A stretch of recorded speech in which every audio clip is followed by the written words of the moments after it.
Hey everybody, this is Grace. I'm on my way to go to a, what's the store called? Best Buy store. And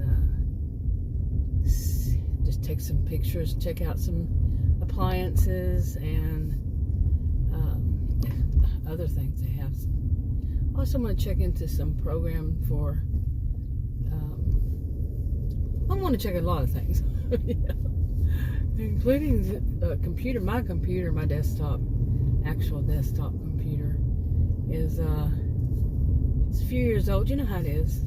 I had my first computer in 1982, I think.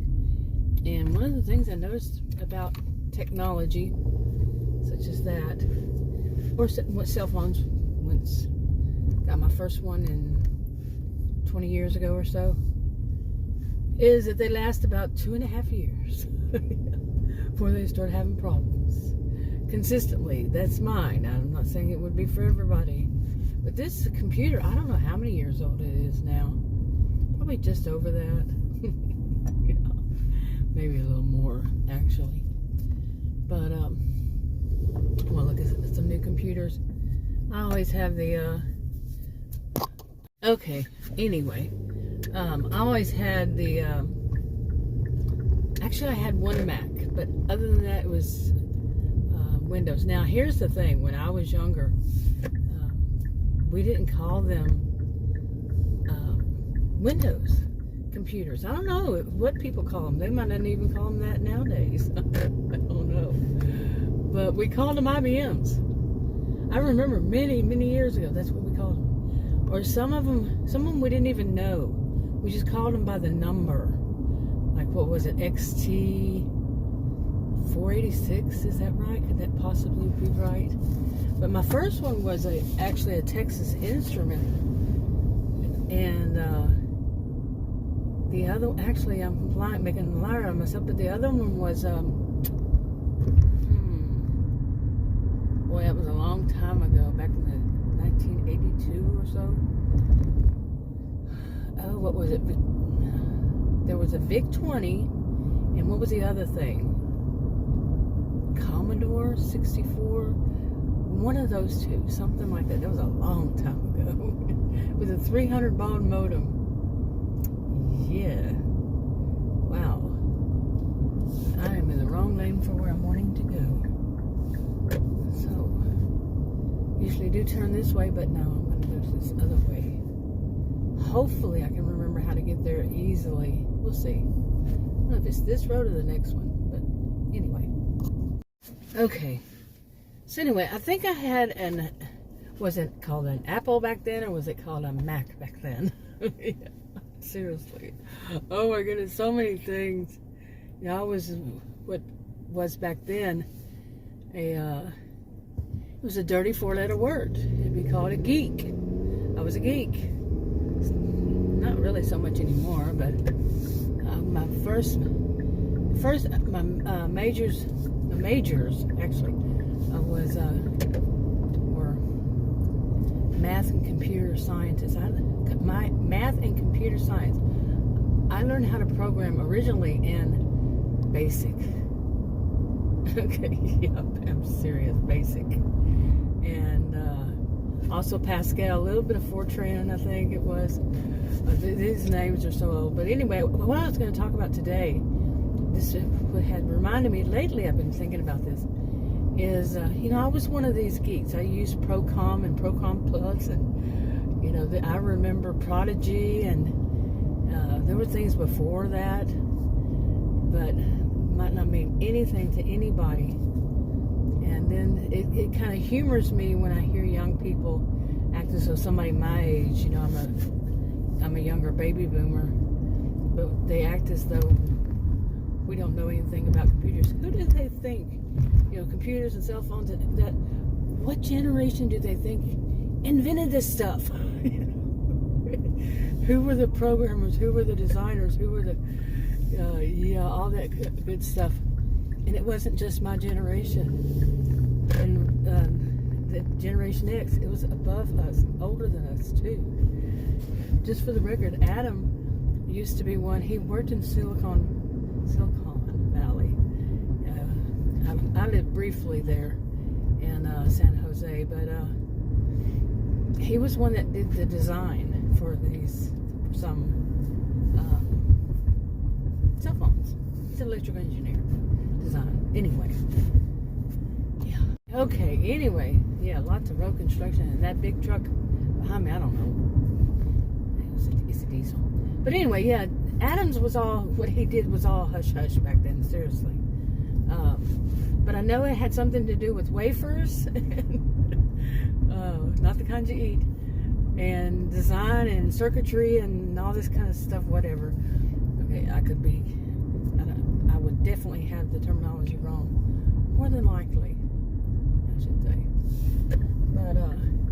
But it was, I remember that was back when I first started hearing things about, what is it, when stuff was so, like, it seemed like top secret, what's that, or what is the terminology for it, what is the term for it? But anyway, I remember things like, like if somebody were to get fired, they wouldn't tell them, or they're going to lay off somebody or whatever, they wouldn't tell them, and it was just like, it seemed so harsh. They just come and bring security to pick you up and walk you out. You wouldn't even be informed that you were fired, okay, or you were terminated, your job position was terminated for whatever. I heard it from Adam, something happened there, not to him, but to people, somebody working there. He said it was so horrible to see, to witness. I mean, seriously, wouldn't you think so too? But that wasn't what I was going to talk about. I was going to talk about actually some time before then. Okay, let me see if I can find this road right this time and not have to turn into a parking lot over there. Oh, that was not good. But anyway, the time before then, I was a student at University of Texas, Arlington. And I think Adam was too, so that we're going way back. We both have masters, and yeah, and both worked on PhDs. We were both PhD candidates. Anyway, I'll just drop it off and stop there. Okay, which way was this place? I think this way. But anyway, I don't know what level we were at that time. Okay, here. I do this every time. I do not park right. But anyway, I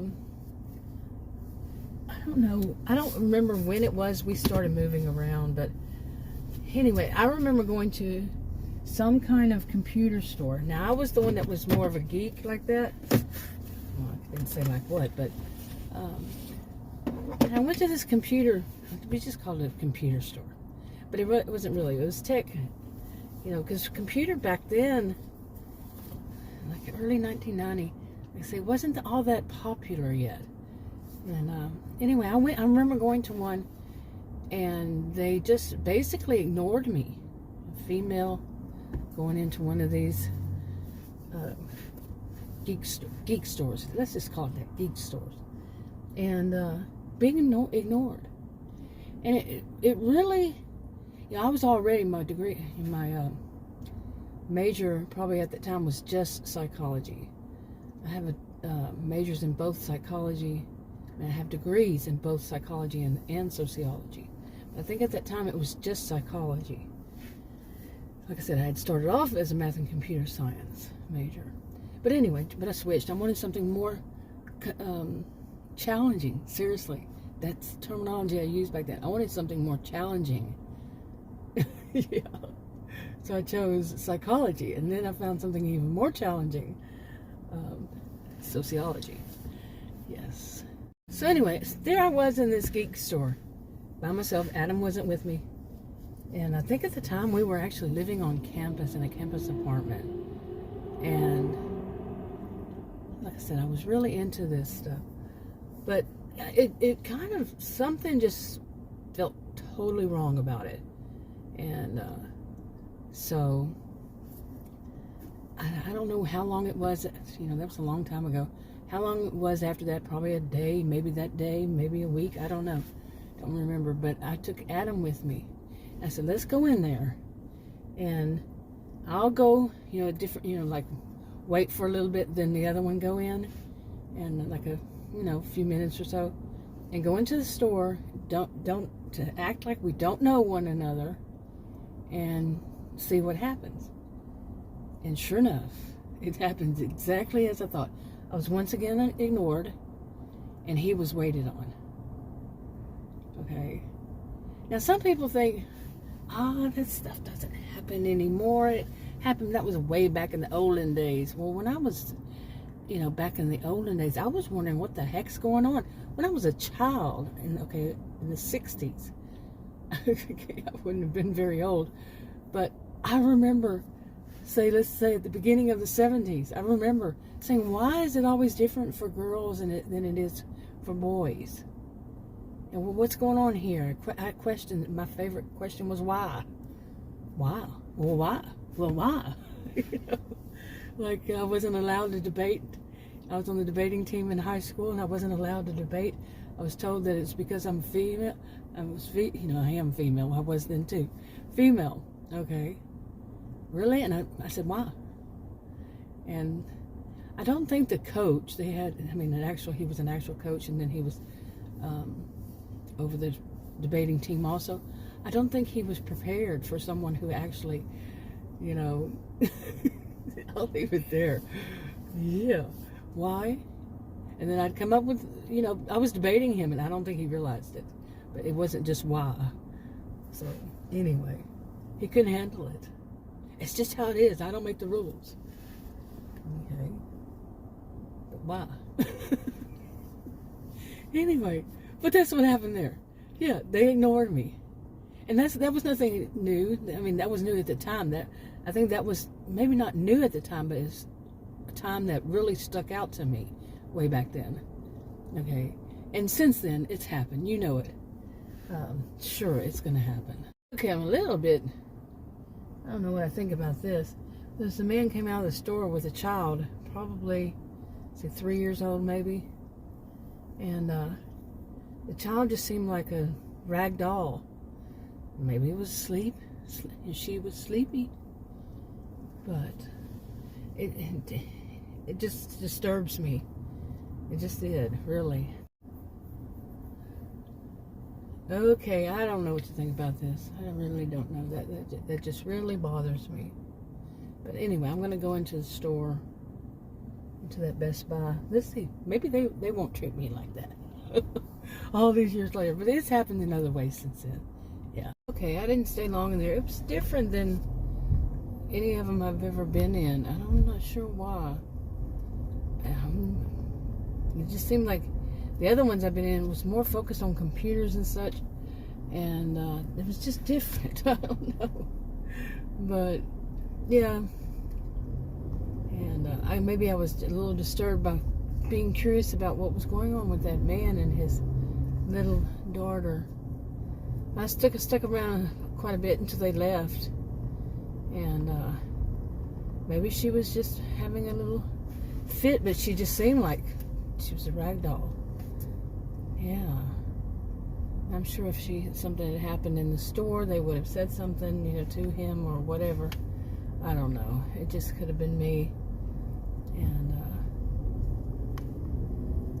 anyway, go into the store, and it's funny. I was talking about people, salespeople kind of thing. Yeah. And first thing I went to the it was the washers and dryers, and the guy looked up at me and said, "Have you been helped yet?" And I waved at him, said no, to say no, I don't need it. And he continued. I don't like pushiness. He wasn't really pushy either. The salespeople that I've run across lately, they haven't been as pushy as they used to be. I mean, I had a cousin who was had worked for Sears eons ago. And I remember that was the first time I'd ever heard one of the first times I'd ever heard anything about salespeople, how sometimes they're so pushy. And I was saying, he doesn't seem to be that way. He's not like that. Stereotypes are bad. But, yeah, I've seen some pretty aggressive salespeople. But more lately, no. you know. Maybe I just haven't been to enough places, right, to get annoyed. But it was kind of funny because on the one hand, you don't want to be ignored, but on the other hand, you don't want somebody who's going to be aggressive. There are middle grounds, you know. There are in-betweens. There are shades of gray. It doesn't have to be total, you know, just neglect kind of thing. And then too much attention, you know, this kind of stuff. Oh, I don't know. I don't know if I want to go into this place, but yeah. But anyway, I stayed and I watched that. I stood around and even did things like tuck my shoestrings into my sneakers. Well, one of them would have fallen out, and that's how I do it because I do not want to fall down. And I'm trying to find shoes that I don't want Skechers, but trying to find some shoes that, you know, tennis shoes kind of thing that don't have shoestrings. You know, it's just flat, just to be comfortable too. Because I don't want to fall down again. That was not good. But anyway, I don't know if I want to go in here or not.